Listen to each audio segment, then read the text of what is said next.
Hello, welcome to the first ever OMG live webinar with myself and Matt. How you doing, Matt? Yeah, I'm doing well. I'm excited for this. I'm honoured to be part of the first one. I'm very nervous that this is the first one, but it'll be fun, right? I'm not. If it goes wrong, it's all on you, Chris. I'm just. Yeah. Thank you. It's going to be great. It's going to be great. I really do appreciate that. Hey, NA, nice to see you on here. Hey, Hans, I think you came to one of our Duda ones that I did a while ago. Nice to see you again. How's it going? Hopefully everything's all right there. Celine, you've come along all the way from, I think, South Africa, Cape Town, if I remember rightly. Oh, I've got a nice international contingent already. This is brilliant. Global. That's great. Look stuff. at that. Yeah.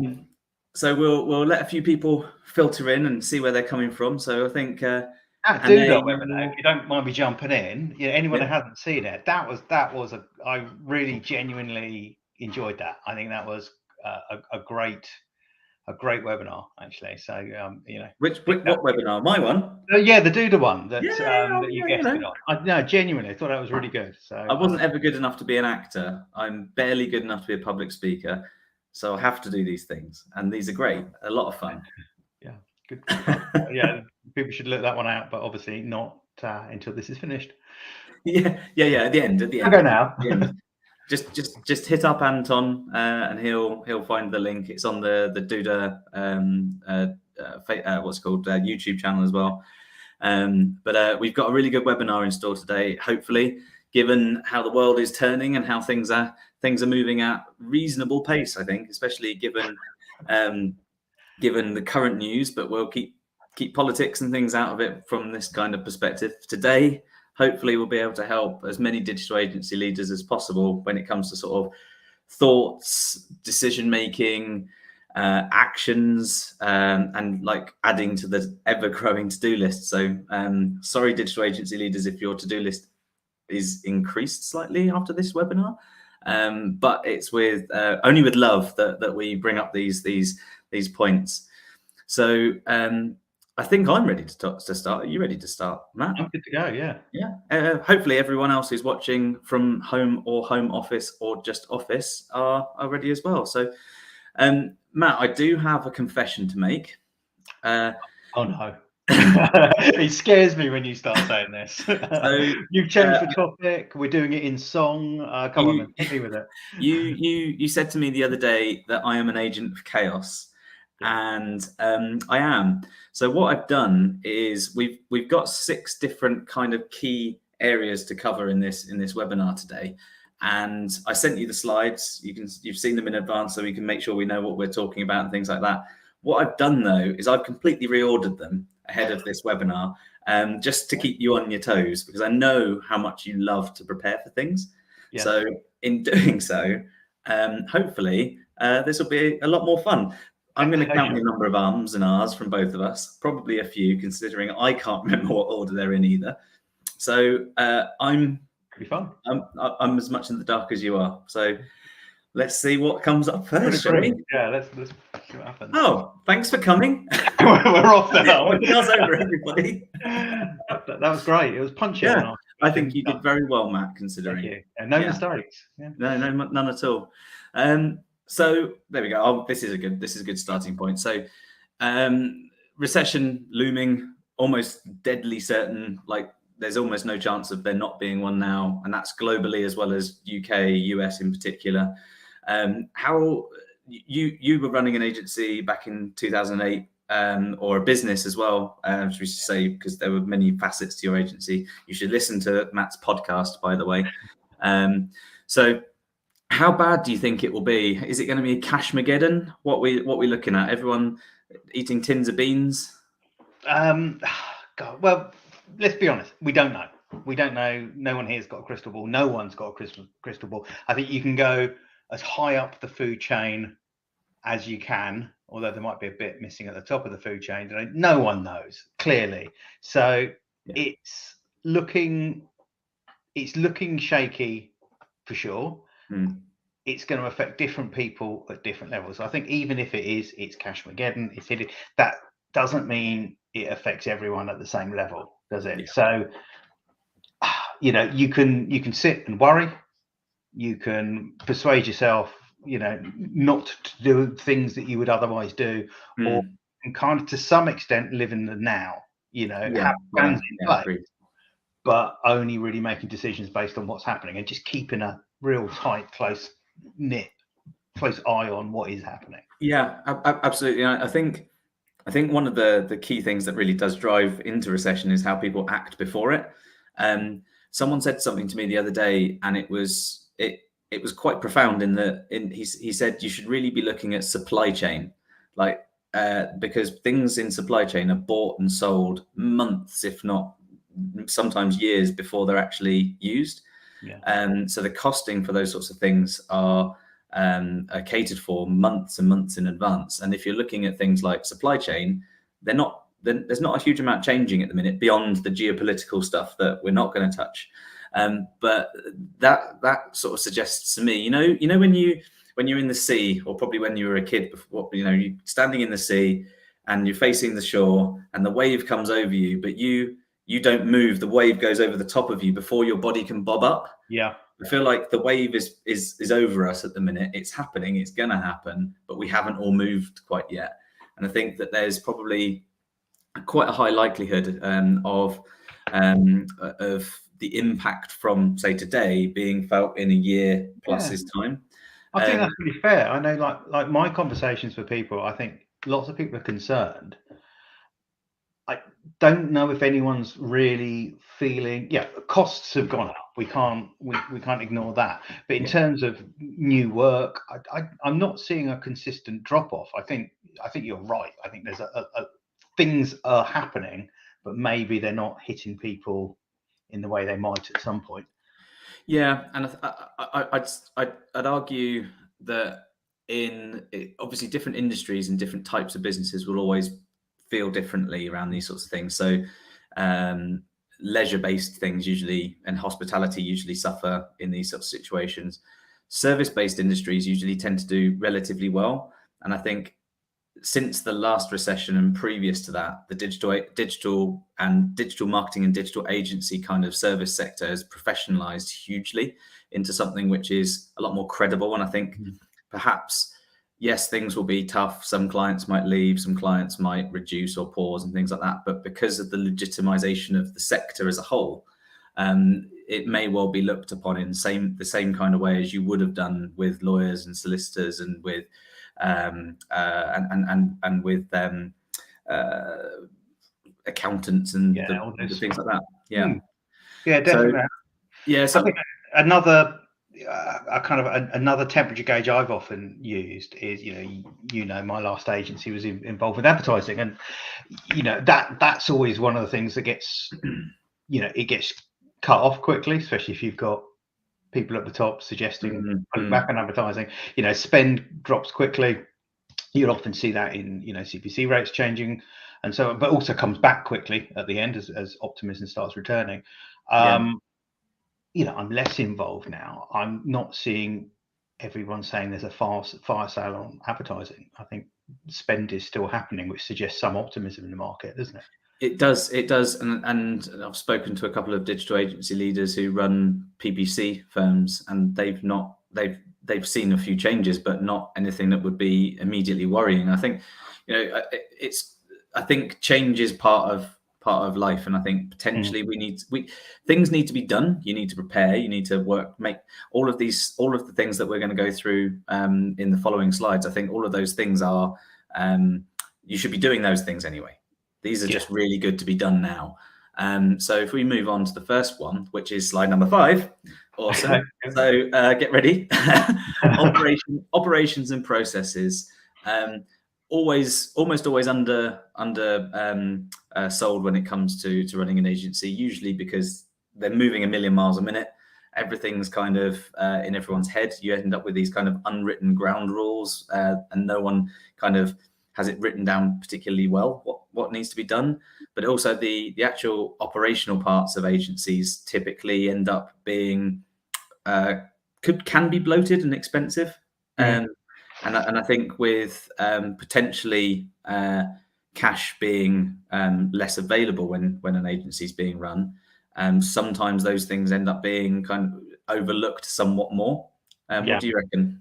Yeah, and they are important, aren't they? Because it's your processes that are going to ensure that you're hitting your margins, and that your costs aren't going out of control, and that work's getting turned around, and all the rest of it, all the good stuff that's going to keep us profitable if we have less wiggle room because things tighten up. Yeah. So yeah, definitely not to be cut back on, and likewise kept an eye on. Are things slipping for whatever reasons? Yeah, and I think recession or not, you should do an audit in your agency, an audit of basically every process that is done and every operational process and every procedure in the agency. There are almost certainly things that with a little bit of hard work you can put into an either automated or semi-automated process that is less labor intensive. Not saying to get rid of staff, but you can put people on jobs that are a lot using more, them better, isn't it? use people better. Yeah. There's also a lot of repetitive but non-automatable tasks that are quite low down the food chain in terms of the intrinsic value that they produce for the client at the end of it, but they take a hell of a lot of time. Just thinking, I haven't done SEO for a while, so don't attack me if I'm wrong here. So, for example, you might end up working with a client, they got 5,000 images and there's no alt tags on them. From an accessibility point of view, that's a thumbs down, but potentially other things. That's a hell of a lot of work to do something that will never be proven to be of value. But if you've got an opportunity to outsource anything or even potentially algorithmically create alt tags and things like that, maybe that's the thing. You should always you're kind of your captain process. I think it is what you love, and I always find that no one has agencies unless you're really weird. No one starts a small business of one person and starts off with process documents. Nope. Very few. Not enough people do. I put it that way. But it tends to be you start defining process and having documentation as the team starts growing. You start looking at moving yourself out of the business. So you're kind of getting that kind of 5 to 10 push in terms of headcount. For the people who aren't there yet, for the micro agencies, if they're just sitting there going, "Oh yeah, I'm not going to audit my process. I have nothing written down." Where it's difficult. Different agencies do different things, but where would you suggest that people start? What's a good?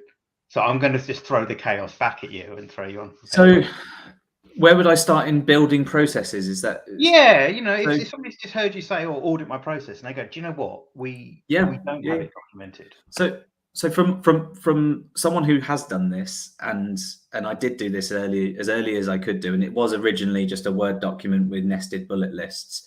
I looked at everything from the if you were to build an organizational chart of where you want to be or where you currently are, you look at the roles that you don't want to do or you shouldn't be doing at that job level, and then you write the standard operating procedures, the processes, the checklists, whatever you want them to be called. You write the ones on, all the way up to the point at which if you had someone that could do all of them, you'd then be redundant. So I started by writing standard operating procedure for how to write title tags and meta descriptions, and then one for how to do some basics of technical auditing. And then that built over time into something that essentially was everyone else's job and not mine. Because ultimately you want to make sure that the business can run without you, not so you can be lazy and sit on a beach somewhere, but because the people you hire are smart enough that they shouldn't have you breathing down their neck. But when I'm saying about auditing your processes, quite often you might have a process which I'd put money on it. If you, as an agency leader, looked at every single process that you've got, I'd be surprised if there wasn't one or two where something is in there that either needs removing entirely because the industry's changed, or updating because the industry's changed, or it's just plain wrong now, not because the industry's changed, but because the business might have changed. And those sorts of things create small, tiny measures of friction. Tiny bit of friction added up over the course of a year is wasted time, energy, and you never get that energy back. Yeah, I totally agree. I think if people are auditing, if you're not, auditing your processes, then if you're not doing it already, putting review dates straight into every process. As you're reviewing them, there's things are going to be good for a year or 2 years, and there's things are going to need checking in 6 months because it always changes. Getting that, the process of reviewing process is, in place as part of it. Yeah, because it's the stuff, isn't it? It's the devil's in the detail. It's getting these things right. Oftentimes, yeah, absolutely. And I think reporting is usually reporting to clients and internally and externally is often kind of, again, it's not overlooked in the in the sense of its importance, but it's probably overlooked in the sense of what can we get out as quickly as we can for all of our clients as fast as we can. And when you end up trying to sort of squeeze every little bit of utilization out of people, you might over automate a few reports here and there. But if you can make your reporting bulletproof and you can make your clients see the value you bring, you'll keep your clients, and therefore, regardless of a recession, you're still making an income from your clients.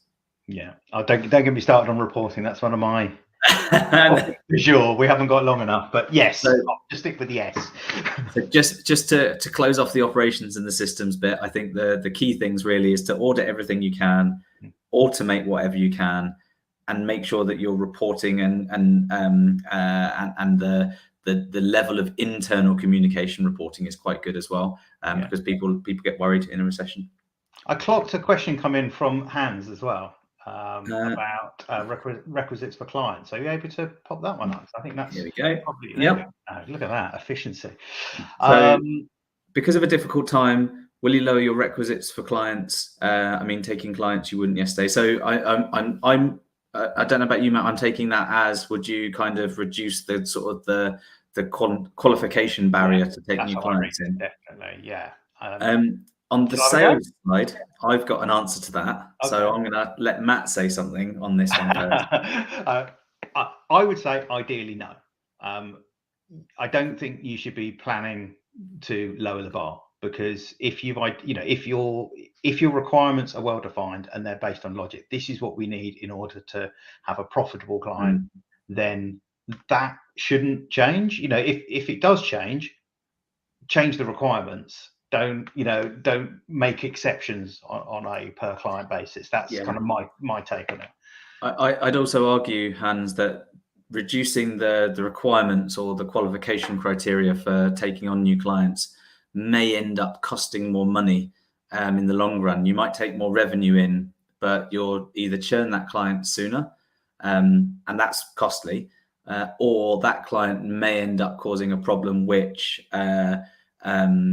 from an operational point of view, you can't solve without changing something else somewhere else. And it may end up, because they might not be the right client, the right fit for the agency, it may end up being that you have a member of your team leave, which is even more expensive to replace. So I think I did qualify it with ideally. Obviously, it depends on the situation. There comes a point. Let's turn this into a negative thing, but seriously, if it did hit and get really squeezy for an agency, then there comes a point where it becomes about cash, and then maybe. But I think it shouldn't be the plan. That's for sure. Completely agree. Finance, that's a meaty one.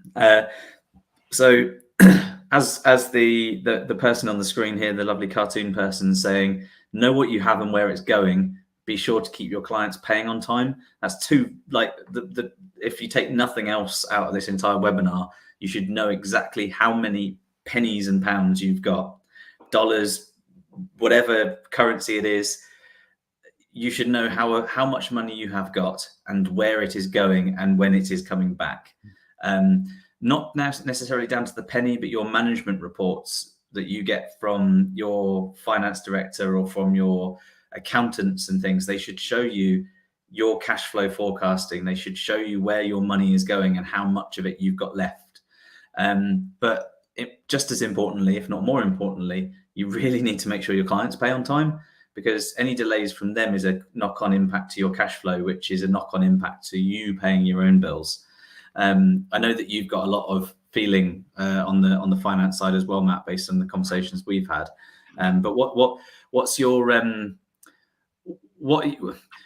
thinking on cash flow only? What advice would you have in regards to that? Well, I think firstly, you nailed it. It is all about cash flow. If you look at the worst case scenario in agency closing, it's generally down to cash flow. You can be profitable if you like. If you can't pay the wage bill at the end of the month, it's a major issue. So yeah, cash flow. So look at ways to making sure those payments come in time. Go cardless. Getting people on direct debit if a brilliant one. Especially if you're working retainers and regular payments anyway, or staged payments works really well for that as well. There's different ways of setting it up. It just means you're getting the money on the day you expect to get the money, not then spending another 60 days and effort of somebody chasing it. Yeah. Some people don't like direct debits. There's that feeling of, people don't understand the direct debit guarantee and the fact that they're going to, there's that feeling of giving up control of it. Standing order works pretty well as well. I think a lot of people will be happy with a standing order when they wouldn't a direct debit. It's a little bit more manual to set up. That's and I think the making the clients pay on time thing. There's the element of, to Hans's point a minute ago. There's the element of if the client trusts you and you can build trust with the client, you've got the right client, you've qualified them properly, you're building a relationship. They usually aren't uncomfortable with paying by a direct debit or a standing order. The size of the client usually determines how that conversation happens, because usually there's an internal finance function in a larger client, and they'll deal with that. So from an onboarding, pre-sale and into the onboarding process, it's really, really important to ask the right questions of your main contact when you sign someone up. Who is it that we need to talk to about making sure that we're onboarded with the accounts department? Who is it that we should talk to if there are any problems around that? It's always awkward to ask those questions, but the last thing you want, like you say, Matt, is to get 60, 90 days in with a 30-day payment term, and you've paid out, you've paid for stuff, you've paid for normal software bills, you might have paid for other services and things like that. And that erodes your cash flow, and it's terrifying when you start seeing that happening.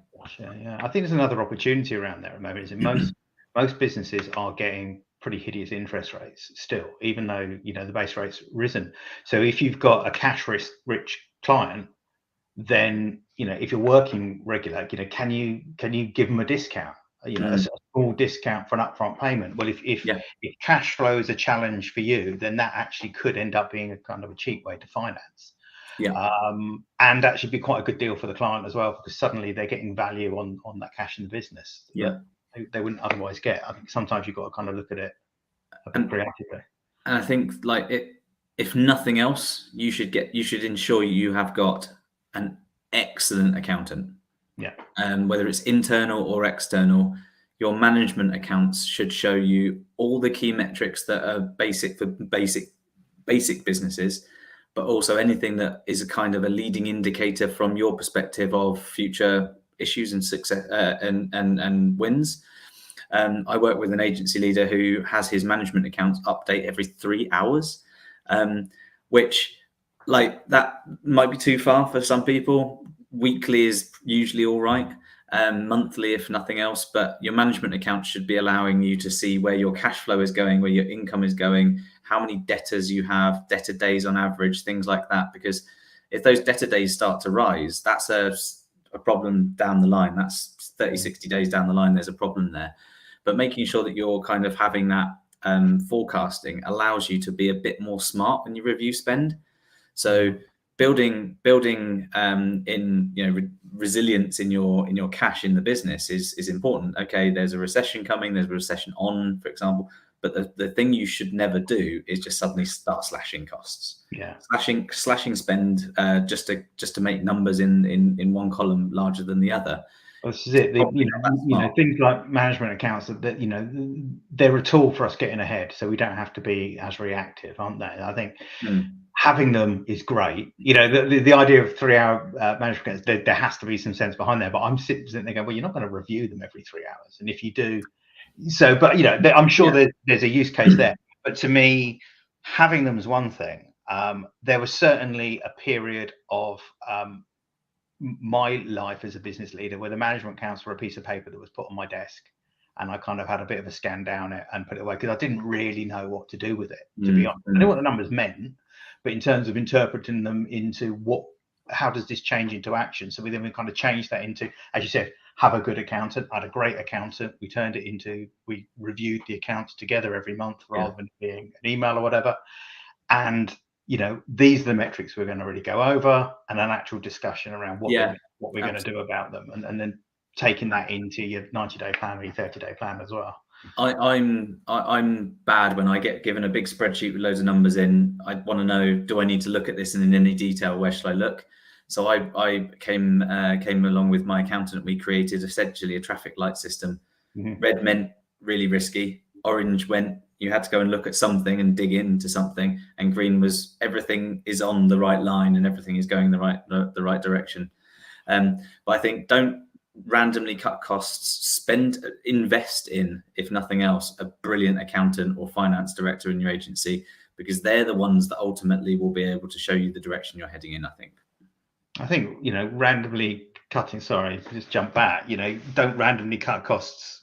Tell me if we're running out of time. I'm not watching the clock. That's your job. But yeah, don't randomly cut costs. I think there's a weird thing that happens, isn't it? As soon as we get tight, we start looking, outside of work. I've seen like loads of people going, oh, I've cut my Netflix. I'm going, oh, that's great. That's saving you £7, £8 a month or whatever. Fantastic. Is it really the right? There's costs to cut and there's costs to cut. So if you do get into cost cutting, it's looking. Don't cut off anything that is actually giving you a benefit. Well, I would stake my reputation on it, and I bet you any agency leader that can look through every line item in their P&L, if they can't find something which shouldn't be being spent on, I'd be shocked. There's an errant subscription to something or something like that. For me, best tools in mine. I'm a sod for them. I just can't help but sign up for a Wizzy tool, and then 6 months on, you're still paying a monthly fee, and if you don't review it. So everyone's got their area. There's agencies out there that allow their staff to have access to the credit card, and they'll set up a subscription on one app, and then because someone else is using a different email address, they'll just go and do another one, and the next thing you know, you've got all these bills that are coming in. You're not looking at them. You're not in charge of that stuff on a day-to-day basis. And I bet you, if anyone watching this right now watches looks at their P&L and cannot find one thing that shouldn't be being spent on, that actually shouldn't be spent on, come and find me. I owe you a beer or a wine or a drink of your choice. There you go. Take him up on that, everyone. You will have reviewed it, which is great, and there might be a beer or wine in it as well. So exactly. Yeah. On the sales side of things, the thing that often will end up making you lose a client once you've sold them is by selling them kind of fluffy deliverables, things that they can't necessarily they can't feel is that tangible, but it feels cool. Like the Wizzy pitch deck doesn't always translate into something that's awesome at the end of it, right? The other thing is, when you were running your agency, how many pages was your terms and conditions or your contract? I think the rule there was, how many did the lawyer think he could get away with? I think it was hard, and it was a constant in the space we were in. It was a constant point of friction. I think we tended, an awful lot of clients would fall into one of two camps: those who were scared by the massive document, and those who saw the massive document as a challenge for their legal department. And in neither case was it helpful for us to have. When we started off, we had this really lightweight, one side of, but unfortunately, that I got outvoted by the people we paid large fees to on that. Yeah. I think the balance needs to be made, right, between mitigating risks for IP and all that sort of stuff, but making it as easy for the client to sign as possible, and as easier for after that signature to make an impact as possible. There's a way in which you can have the head terms of a contract on one page, and anything else is on subsequent pages. You can read it at your leisure.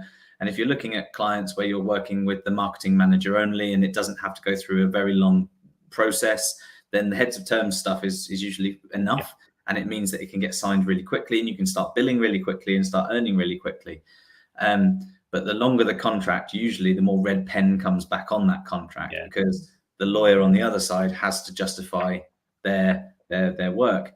And the problem is, most agencies, I don't know about you, but if you were to send a long contract to a prospective client and they then got their internal legal department or external legal department to send a load of red pen back and say, no, change this. Did you have an internal counsel at your agency? Or I remember just deleting them, delete anything that was read in there that they said they didn't want. I remember sometimes just deleting it because I needed the signature.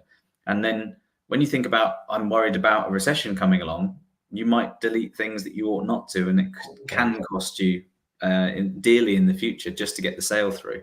We were working on something when I sold my agency. So this never quite saw the light of day, but it was a thing that was in the pipeline. Maybe someone else can make more use of it. Some of the more productized stuff we had will run almost like a SaaS as far as the client could see it.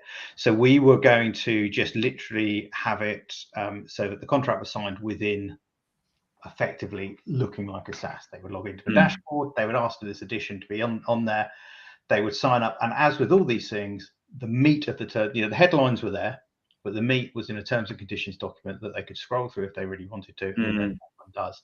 And the thinking we were working on wasn't to hide anything. We had really good terms for the clients anyway. I think, in that space, really lenient, but it was just removing that friction, because for certain organizations, if they see that, it's got to go off to legal, it's going to slow it all down. If it's just, but no one sends off their next, I'm going to sign up for SEMrush, let me send the terms and conditions of that off to legal. That doesn't happen. So sometimes you can set an expectation about the way it's presented as well. I totally agree. And I think if you sort of TLDR the whole sales thing, make sure what you're selling is super simple to understand and the outcomes are really clear. Make it really easy to get the signature. Like I said, the longer it takes, the more expensive it ends up becoming and potentially more of a risk that you have. And to Hans's point earlier, qualify. The sale will be quicker and easier and will be a longer lasting client if you keep to your qualification criteria. If you drop your prices and you're working on a profit margin that fits prices that are higher than that, that's a problem. If you increase your prices, maybe it's a problem from a client's point of view. You often have to get to that sweet spot of like pushback when you're pricing things for clients. But you need to be qualifying. You need to make sure that that they have an immediate requirement for the work that you've got, and it urges them to continue buying and continue the buying process on their side. I think the hardest thing to do when you're selling as an agency leader, especially when there's external worries that aren't in your control, is to say no. And sometimes you should still say no. It can cost you staff, it can cost you other clients, not just money. And those things are more costly than losing some money on not taking on a sale. Yeah, no, absolutely. Wonder what one's coming up next, Matt. Do you want to take a guess? I reckon it's going to be strategy. Strategy. Okay. A really random thing's just about to happen in this webinar that my cat is going ape shit because it's locked in this room with me. So just bear with me a moment. Brilliant. Stray cats. He's a lovely animal loving man. So, he says kicking him out of a room. Strategy, yes. Strategy is by far, I think, one of my most favorite topics, and I'm sad that we don't have as much time to do it. However, there is a webinar coming up in a couple of months' time about building a strategy for your agency. Strategy is by far the most important thing. If you don't have one, speak to someone or build one. You should absolutely have one, and it should be forward focused. So you look at where you need to be in 3 or so years and you work your way back to where you are now. And it's essentially a game of numbers. Where do you need to be in terms of revenue and profit margin? It tells you how many staff you need, at what cost they are. tells you how much money you need to spend on this, that, and the other. And then you can map that to your cash flow forecasting, and can you afford these things at those steps? So if you've not got one, get one, but don't be afraid if the strategy isn't playing out exactly how the numbers work out, because there are things outside of control happening in the world in terms of recession and financials, that you need to have that flexibility to be able to change it, which is where your management accounts can come back in. Your management accounts and your operational processes. The two are hand in hand, aren't they? Your Absolutely. management accounts are giving you the view of where you are, and your strategy, because it is here's where I want to be, and here's the path to get there at various times. That you're comparing the two, so without the strategy, the management accounts, you're fine. You can deal with the day to day from there, but you don't know how you're doing in terms of your journey. The two have to be in line with each other. Absolutely. To put it in a lovely sounding way, strategy realistically is an operationalized financial plan, potentially, in a way. The good thing about strategy, no, does it? Sorry, it doesn't sound as sexy. Though. It doesn't at all. But then we're talking about strategy, mate. Yeah. So the really cool thing about strategy is no matter how big or small your team are, they're going to be a bit nervous about the world and things like that, especially after coronavirus and lots of people having employment changes across the world. If you've got a strategy and it's robust enough to weather changes as things happen, flexible enough to move as things need to be moved, your team will feel an awful lot more comfortable working as hard as they can, because they know that you've got a plan. And communicating that to your team is essential. Yeah. I'm definitely not advocating read line by line your strategy, but you give them the headlines and the big picture, and show them how things are going along the way. And you're gonna see some fantastic change in the way people feel. Don't you reckon? It is always interesting when you talk to a business, and you'll talk to a business leader and get a sense of where they are on strategy, and then you'll talk to the rest of the team and ask them, and there's often a gap of either, I don't know, is there one, or a complete, as I say, a gap in what that strategy is. I don't understand how a team's meant to all pull in one direction if everyone doesn't know what direction they're headed for starters. Exactly. And then if things do get tight, people need that emotional security of knowing there is a plan.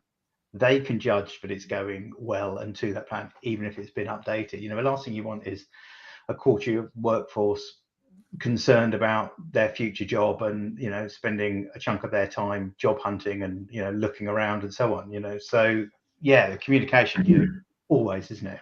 Keep it open, keep them updated, and it's not an announce the strategy and step back. It's just a regular part of the communication and discussions that happen. And this is getting into management and leadership kind of conversation, but once you've dealt with the building of the strategy and the communication of the strategy, you should always keep coming back to it in all your conversations. So how does this strategy align with the values of the business? How does that align with your role? How does that align with the accountabilities of your role, and so on? And it keeps people consistent. I think it's I don't know how many strategies you've seen produced in the past, but the strategies, when I speak to agencies and they say, oh yeah, we've got a strategy, and say, oh cool, right, well, we'll save ourselves a couple of weeks then, let's have a look at it. And it's not a strategy, it's a standard operating procedure with a spreadsheet on it. It's not a strategy unless you can measure it, and that's the leading measures of success along the way to those lagging ones, which are where you are in 3, 4, 5 years time. To move along, people and culture, this often takes a big backseat when it comes to recession time, because everyone agencies, not necessarily just agencies, but businesses tend to end up reverting back to people and time as a commodity. If you look after your people because they're humans, then they'll continue to look after you and work towards the best aims of everyone's role. How do you find having these kinds of conversations with the agencies that you work with, Matt? I think one pattern you definitely see is, as soon as agency leaders are under stress, but being an agency leader is always stressful, but under increased stress. The team or team communication just suffers anyway, because we all end up, well, a lot of us have a tendency to get heads down. The stuff that needs doing is stressful, and we will close off. And if people do have concerns, then that shutting down will play into them. You know, you're missing the opportunity to get people on board and work with it. So I definitely see that, and even not just when not because things are tight because of recession or anything. You know, if pressure's on because of growth, I see the same happens. You know, and again, you know, both of these things are change, and change is always scary for our people. So, and I think much like with marketing, when times are tough and money is tighter, you don't switch off marketing. I know you've got a lovely quote for that, I think, in a minute, and you were talking about your quotes earlier. the one I promised you I was going to look up. Yeah, before we did so don't. Yes. Just like with marketing, you shouldn't be stopping marketing.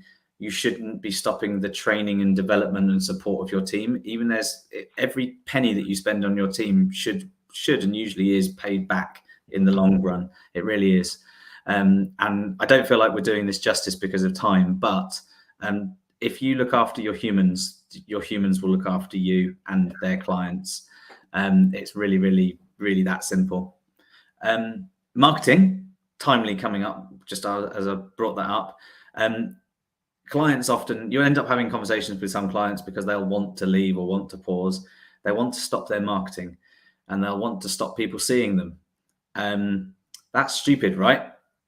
Yes. Hey, Chris, I've got a really good quote for this. Oh, have you? Have to Google it in the window. Henry Ford quote. He once said, "A man who stops advertising to save money is like a man who stops a clock to save time." It's kind of there. Maybe it's a bit glib, but I think it's true though, isn't it? There was some years ago, I was probably heading into an old recession. I think one of the advertising marketing associations had an amazing little short video that they were putting out on TV, which was the analogy they gave was a bouncing basketball, and you know, the advertising being the power that goes into that bounce. And I that one's always stuck with me. You know, you stop putting the effort in, it will bounce a few times, and then it's going to peter off. You know, how do we get through a recession? We do more business. You spend your way and earn your way out of recessions, and that's just the only way that happens, unless the fundamental mechanics of money changes. I think if you focus your marketing on things that you know work and you can prove will work, then it's the same spend, but in areas you know definitely work. And why not get your whole team working on the marketing for the business? There's events that go on. They should be having business cards. They should shout from the rooftops about how well you look after them, how good the results are. They should, you know, your team are your best marketing agency, because they are a marketing agency usually. But you should get your team to help you deliver as much awareness and advocacy as possible. This is why I'm so keen on agencies I work with just really nailing their messaging, making sure that everyone in the company knows how to talk about the company.